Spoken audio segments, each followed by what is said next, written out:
मणिपुर में विवाद के चलते वहाँ की सरकार ने धारा 144 लगाई। धारा 144 और कर्फ्यू में क्या अंतर होता है, साथ ही साथ चर्चा ये भी है संविधान का आर्टिकल 355। आखिर आर्टिकल 355 क्या है, इस सारी चीज़ों को अभी हम लोग समझने वाले हैं।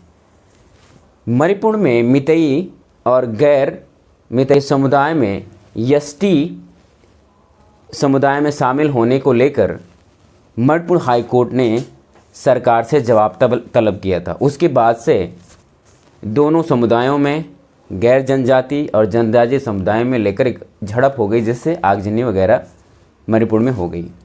तो जब कभी भी स्टेट में इस तरीके की सिचुएशंस पैदा होती है जो लॉ एंड ऑर्डर के अगेंस्ट होती है, लॉ एंड ऑर्डर को मेंटेन करना होता है, शांति कायम करनी होती है, तो उस स्टेट में वहाँ के कार्यकारी मजिस्ट्रेट को ये पावर दी जाती है सीआरपीसी के धारा 144 में कि वो वहाँ शांति व्यवस्था कायम करने के लिए सब कुछ रिस्ट्रिक्ट कर दें, लोगों को इकट्ठा होने से मना किया जाए या लोगों को ऐसे भीड़ में जाने से मना किया जाए जो इस तरीके की एक्टिविटीज़ करते हैं।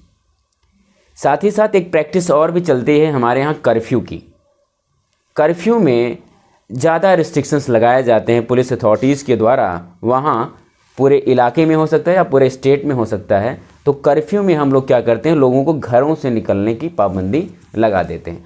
हालांकि कर्फ्यू की जो जर्नी है, जो कर्फ्यू का एक इतिहास रहा है, कर्फ्यू सबसे पहले इंग्लैंड में यूज हुआ करता था।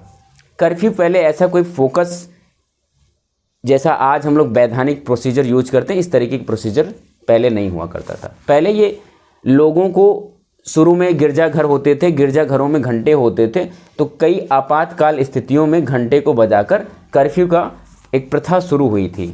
तो उस समय जो गिरजाघर होते थे, क्योंकि लोग जो होते थे भगवान में विश्वास करते थे, इस वजह से जब कभी भी घरों की लाइट जलानी हो, घरों की लाइट बुझानी हो, जैसे रात्रि में सोते समय घर की लाइट बुझा देनी, पूरा इलाके में अंधेरा रहे, तो लोग कैसे फॉलो करें, इस वजह से इस प्रैक्टिस को कर्फ्यू के थ्रू लाया गया कि भाई गिरजाघर में अगर घंटा बजाया जाएगा तो लोग क्या समझेंगे कि ये भगवान का आदेश है और वो लाइट बुझा देंगे। इसी तरीके से प्रैक्टिस चलने लगी। गिरजाघरों में घंटे बजते थे सुबह भी और रात में, तो लोग बत्ती बुझा देते थे और फिर बत्ती सुबह जला देते थे। तो इस तरीके की प्रैक्टिस चलती आई और आज के समय में हमने उसको संवैधानिक रूप भी दे दिया, मतलब लीगल रूप दे दिया।